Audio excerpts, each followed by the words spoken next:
सूरज के मर जाने के बाद सौर मंडल का क्या होगा। दोस्तों, इस ब्रह्मांड में जितनी भी चीज का जन्म हुआ है, एक न एक दिन उन सभी को मरना है, फिर चाहे वो हम सब के जीवन के आधार का सूरज ही क्यों ना हो। आज से लगभग 4.5 बिलियन साल बाद सूरज की मृत्यु हो जाएगी, लेकिन सूरज की मृत्यु कैसे होगी, ये एक बड़ा सवाल है। ये तो हम सभी जानते हैं कि पूरे सोलर सिस्टम का अस्तित्व सूरज की वजह से ही तो है। जब सूरज की मृत्यु हो जाएगी तो फिर इस सोलर सिस्टम का क्या होगा। और सबसे इम्पोर्टेंट सवाल, सूरज की मृत्यु के बाद पृथ्वी पर बसे जीवन का क्या होगा। यदि सूरज की मृत्यु के साथ ही पृथ्वी भी जीवन के लायक ना बचे तो फिर नए होम प्लेनेट की तलाश में इंसान को कहां जाना होगा। जब भी किसी इंसान की मौत होती है तो उससे पहले उसे कई बदलाव और परेशानियों से गुजरना पड़ता है। ठीक वैसे ही जब सूरज की मौत होगी तब उसमें भी कई बदलाव आएंगे। सूरज की मृत्यु की उल्टी गिनती तब शुरू होगी जब सूरज का फ्यूल खत्म होगा। सूरज के अंदर न्यूक्लियर फ्यूजन की प्रक्रिया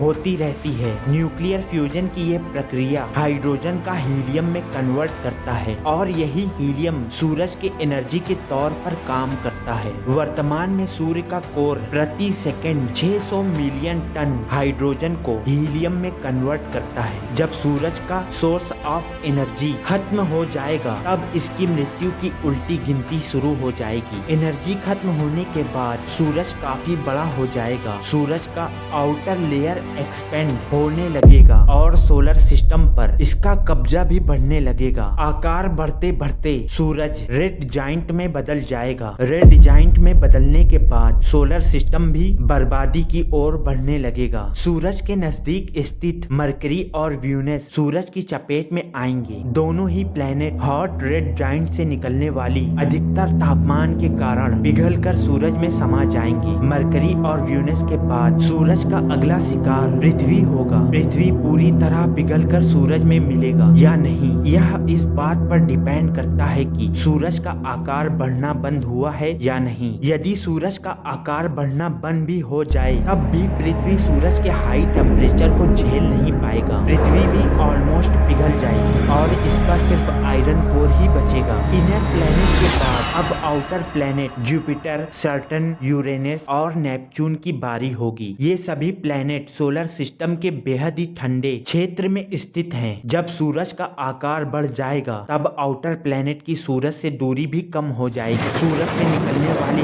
हाई रेडिएशन इन सभी प्लेनेट की कहानी खत्म कर देगा। इन प्लेनेट में मौजूद गैस और बर्फ हाई टेम्परेचर सहन नहीं कर पाएंगे और इवेंचुअली विस्फोट के साथ ही ये प्लेनेट बिखर जाएंगे। बिखरने के बाद आउटर प्लेनेट का मटेरियल भी सूरज में समा जाएगा। कुछ मटेरियल सूरज के चपेट में आने से बच सकते हैं और फिर वो एक साथ जमा होकर पहले से भी बड़े प्लेनेट का निर्माण कर सकते हैं। आउटर प्लेनेट के चंद्रमा यूरोपा और टाइटन पर मौजूद बर्फ भी पिघल जाएगा और वहाँ महासागर का निर्माण होगा। इतने के बाद भी सूरज का तांडव जारी रहेगा। सोलर सिस्टम में ग्रेविटेशनल उथल पुथल मच जाएगी।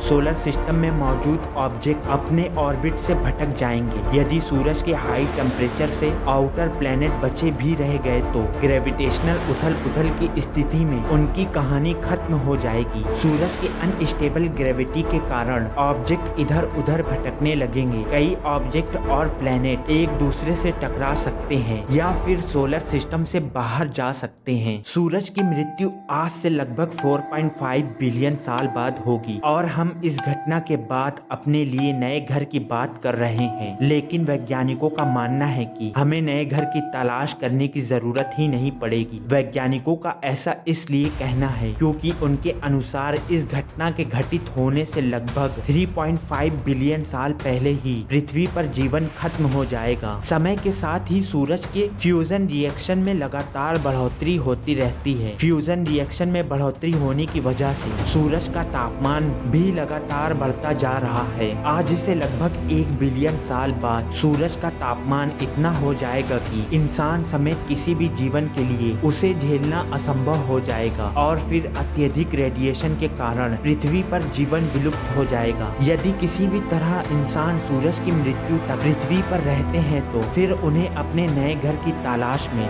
सोलर सिस्टम के आउटर मोस्ट पार्ट में स्थित प्लूटो और क्यूपर बेल्ट में मौजूद दूसरे ड्राफ्ट प्लेनेट की ओर जाना होगा और शायद नेपच्यून के चंद्रमा ट्रिटन पर भी हमें जीवन के लिए उचित माहौल मिल सकता है। वर्तमान में प्लूटो समेत यह सभी जगह अत्यधिक ठंडे हैं। इन सभी प्लेनेट का औसतम तापमान फ्रीजिंग पॉइंट से सैकड़ों डिग्री सेल्सियस नीचे है। इस स्थिति में वर्तमान में वहाँ पर जीवन मौजूद होने की कल्पना करना भी नादानी है। लेकिन सूरज के रेड जाइंट में बदलने के बाद सोलर सिस्टम के आउटर मोस्ट पार्ट से इसकी दूरी कम हो जाएगी। साथ ही आज की तुलना में सूरज के हीट और रेडिएशन अधिक मात्रा में रिलीज होगा। ऐसे में प्लूटो तक सूरज की उचित तापमान पहुंचने लगेगा। ये तापमान मौजूद समय में पृथ्वी की औसतम तापमान के आसपास ही होगा। इतने तापमान में इन ग्रहों पर मौजूद बर्फ पिघलकर महासागर में बदल जाएगी। लिक्विड फॉर्म में पानी की मौजूदगी होने और पृथ्वी के जैसे ही तापमान मिलने के कारण प्लूटो और इस क्षेत्र में मौजूद दूसरे प्लेनेट जीवन के लिए योग्य हो सकता है। पानी की मौजूदगी के बाद इन ग्रहों पर वैसी ही परिस्थितियां विकसित हो सकती हैं जैसी पहली बार पृथ्वी पर जीवन के विकसित होने के समय था। प्लूटो या इसी क्षेत्र का कोई ग्रह हमारा नया होम प्लेनेट बन सकता है।